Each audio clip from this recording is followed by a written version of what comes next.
On November 5th, 2018, a spacecraft launched more than 4 decades earlier flew directly through a wall of plasma hot enough to vaporize steel and came out the other side completely unharmed.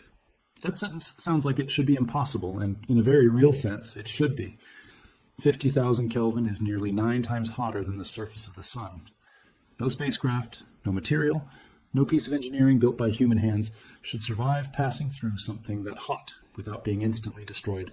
And yet Voyager 2 did exactly that, sailing straight through a scorching boundary at the very edge of our solar system, and its instruments kept working perfectly the entire time.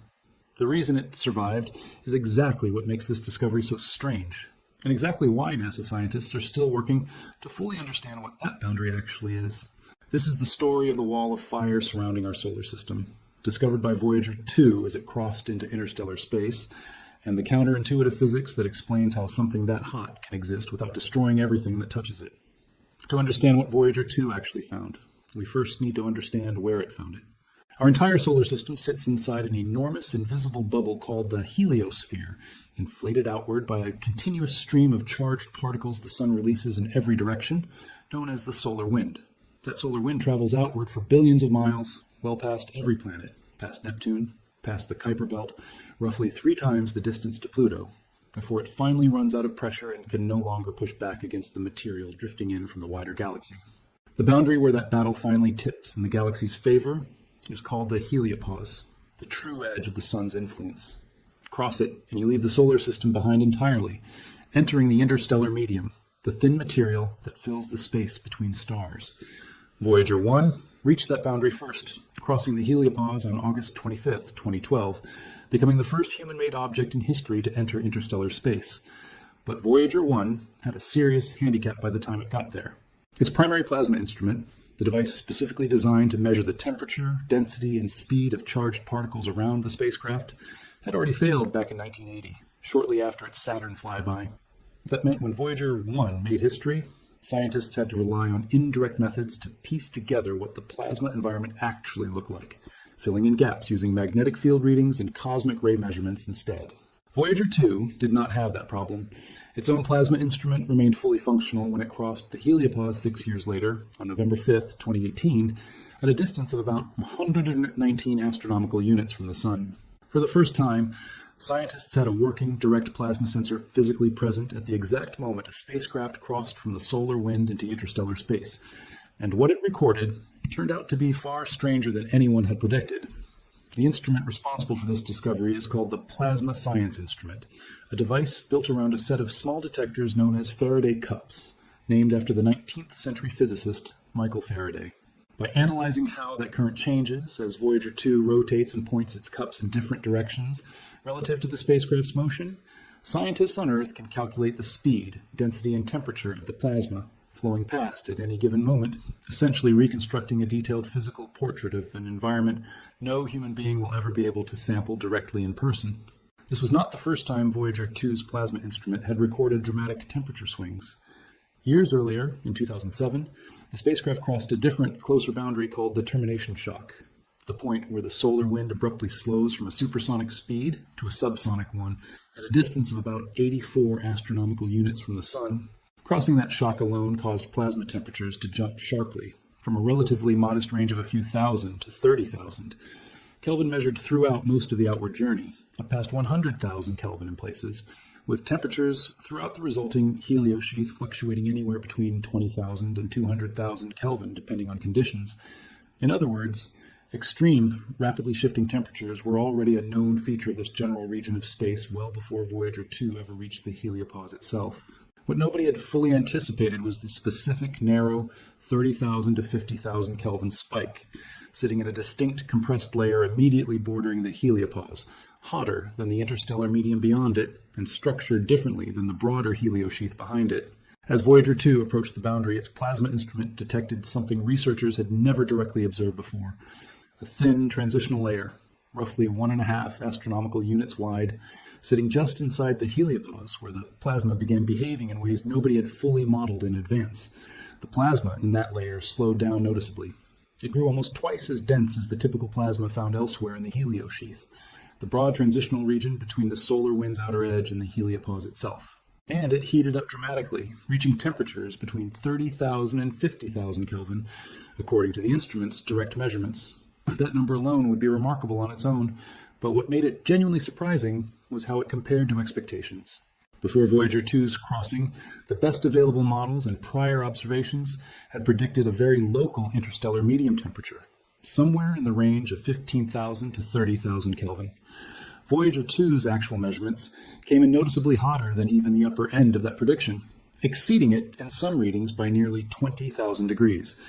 Scientists were not simply confirming a known number. They were discovering that the real environment at the edge of our solar system ran significantly hotter than any model had anticipated.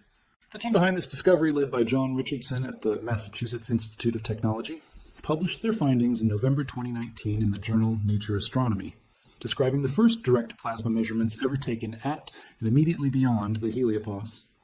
Their data confirmed something that had only been theorized before. This searingly hot region is not a permanent fixed feature sitting at a single, unchanging temperature. It is variable, shifting depending on conditions, and appears to be directly tied to what happens when solar wind plasma finally collides with the surrounding interstellar material. That collision is exactly what explains the extreme heat, and understanding it requires setting aside an intuition most people carry from everyday experience on Earth. When we think of something being hot, we usually imagine it being dangerous to touch, capable of transferring enough energy to burn skin, melt metal, or start a fire. Temperature and danger in our daily lives are almost always linked together. But temperature is fundamentally a measurement of how fast individual particles are moving, not necessarily how much total energy is packed into a given space. A sparkler held at arm's length can reach temperatures over 1,000 degrees, yet you can safely stand near one because, although each tiny spark is genuinely that hot, there are very few of them, and they carry very little total energy compared to something like a pot of boiling water at a much lower temperature but far higher particle density. The plasma Voyager 2 flew through works on an extreme version of that same principle. Although individual particles in that boundary layer are moving fast enough to register a temperature of 30 to 50,000 Kelvin, the region itself is almost unimaginably empty. We are talking about only a handful of particles occupying an area the size of a beach ball, spread across a volume of space that would normally contain vastly more material back on Earth. With so few particles physically present to transfer any meaningful energy to the spacecraft, there is essentially nothing available to conduct heat into Voyager 2's hull, its instruments, or its electronics. The plasma is scorching hot by the standard physics definition of temperature and simultaneously almost entirely harmless, because there simply is not enough material there to burn anything. To put the scale of that emptiness in perspective, the air you are breathing right now, at sea level on Earth, contains roughly 10,000 trillion particles in a single cubic meter. The plasma Voyager 2, measured at the heliopause, contains, by comparison, only a handful of particles in that same volume of space. A difference so enormous it is difficult to express in ordinary language. That is precisely why a spacecraft can plunge directly through something 9 times hotter than the surface of the Sun and emerge completely unaffected. Temperature alone, without sufficient density to back it up, simply cannot transfer enough energy to matter.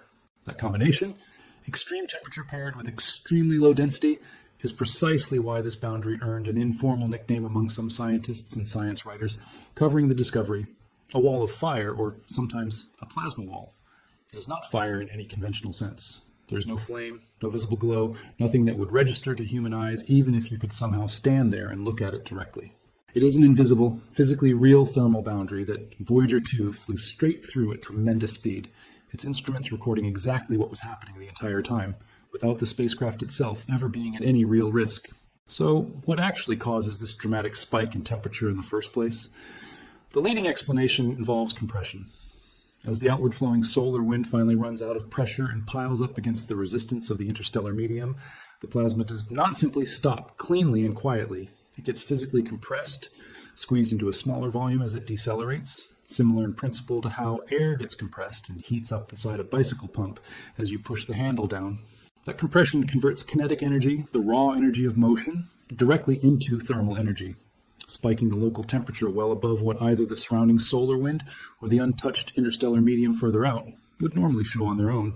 That mechanism also explains why researchers expect this specific temperature spike to be a temporary localized feature rather than a permanent property of interstellar space as a whole.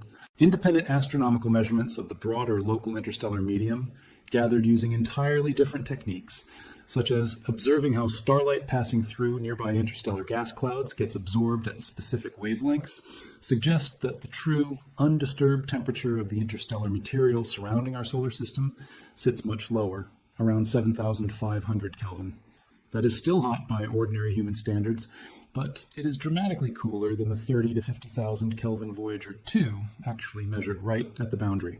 As Voyager 2 continues moving farther from the heliopause, deeper into undisturbed interstellar space, scientists expect that measured temperature to gradually decline, settling down toward that cooler, more typical interstellar baseline as the compression effects created by the collision with the solar wind fade with increasing distance. There's an additional detail buried in this discovery that connects directly to a mystery Voyager 1 had already stumbled into 6 years earlier. When Voyager 2 crossed the heliopause, its magnetometer recorded the same bizarre result its twin had reported back in 2012. The direction of the magnetic field barely changed at all, despite crossing from a region dominated by the Sun's own magnetic field into one that should, in theory, be governed by a completely separate, independent galactic magnetic field. With only Voyager 1's data, researchers could not be entirely sure whether that strange alignment was some kind of coincidence tied specifically to where and when it happened to cross. Voyager 2's confirmation, gathered years later in a completely different region of the sky, ruled that possibility out. The magnetic field genuinely does behave this way at the heliopause, a puzzle that remains only partially explained even today, layered right alongside this separate discovery about extreme plasma temperatures in the very same crossing. That overlap between two separate, genuinely strange discoveries happening in the same narrow crossing is itself worth noting. Voyager 2 did not simply confirm one anomaly at the heliopause.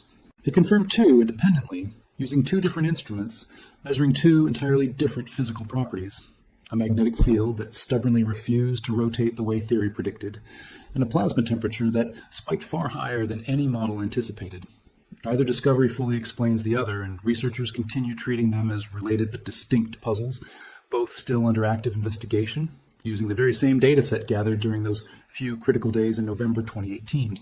Taken together, Voyager 2's data revealed the heliopause to be a far more complicated, far more dynamic place than the simple, static boundary line many people imagine when they hear the phrase edge of the solar system. It is not a clean, quiet handoff from one calm environment to another. It is a churning, compressed, superheated transitional zone sitting just inside the true edge of our solar system's influence, produced by billions of years of solar wind slamming continuously into the resistance of the surrounding galaxy. This also matters for reasons that go well beyond simple curiosity about extreme temperatures. The heliosphere as a whole plays a genuinely protective role for everything living inside it, including Earth. It helps shield the inner solar system from a significant portion of the high-energy cosmic radiation constantly streaming in from the rest of the galaxy, radiation that would otherwise reach the planets far more directly.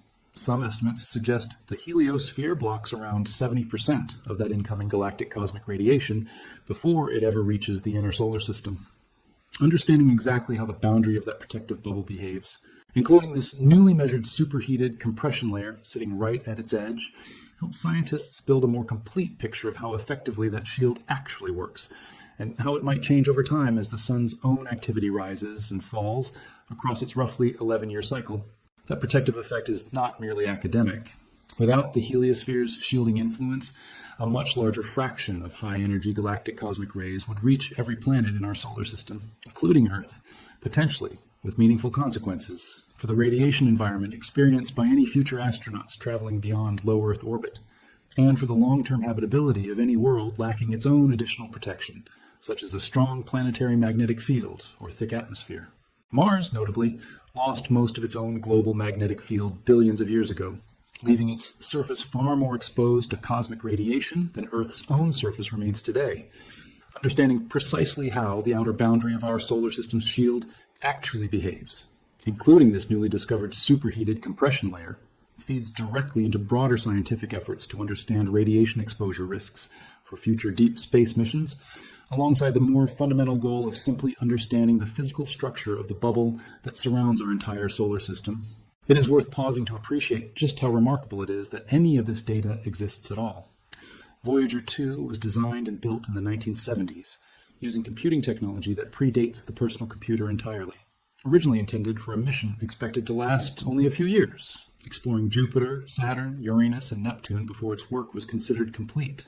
Nobody involved in its original design ever expected the spacecraft to still be transmitting data more than 4 decades later, let alone from a location so far beyond the outer planets that it would end up providing humanity's first direct physical measurement of plasma conditions at the true edge of the solar system.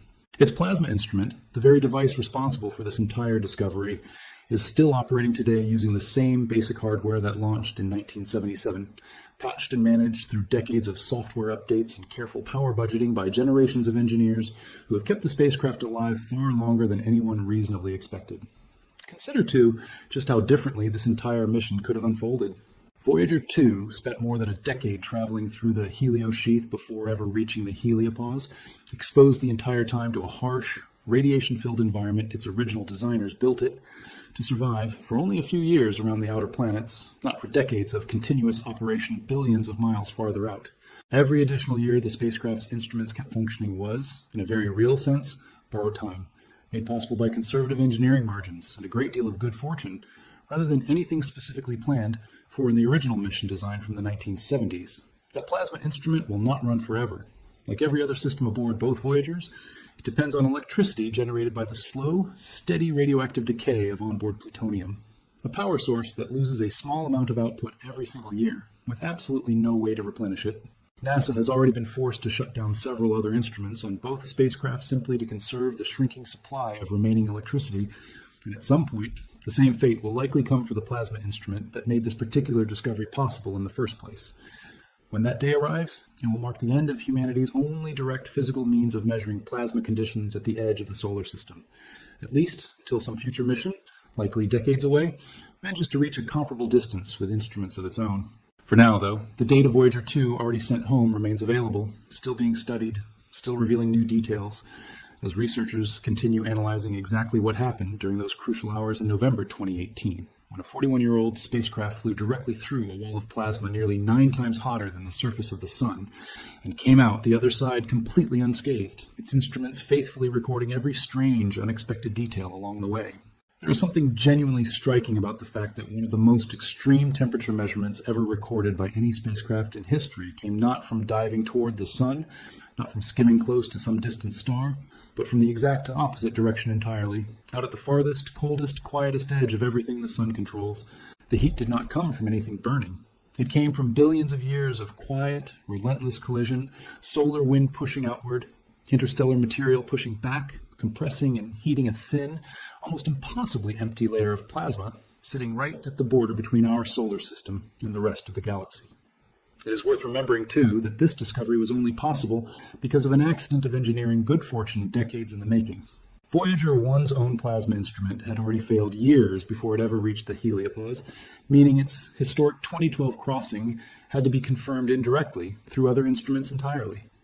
Had Voyager 2's plasma instrument suffered a similar failure at any point during its own multi-decade journey, this entire discovery, the compressed boundary layer, the double density, the 30 to 50,000 Kelvin spike, might never have been directly measured by any spacecraft at all, at least not until some future mission eventually reached a comparable distance, decades from now. Instead, a piece of 19th century physics, embodied in a handful of small metal cups built in the 1970s, managed to survive long enough and keep working well enough to hand humanity its first direct temperature reading from the true edge of its own solar system. Somewhere out there right now, more than 13 billion miles from Earth, Voyager 2 continues drifting deeper into interstellar space, carrying the record of that discovery with it, a superheated wall that turned out to be nearly harmless, hiding right at the edge of everything we call home. If you want more real discoveries from the true edges of what science actually understands about our solar system, subscribe and stay with us, because some of the most extreme places in the universe are hiding in the coldest, quietest, most distant corners we have ever explored.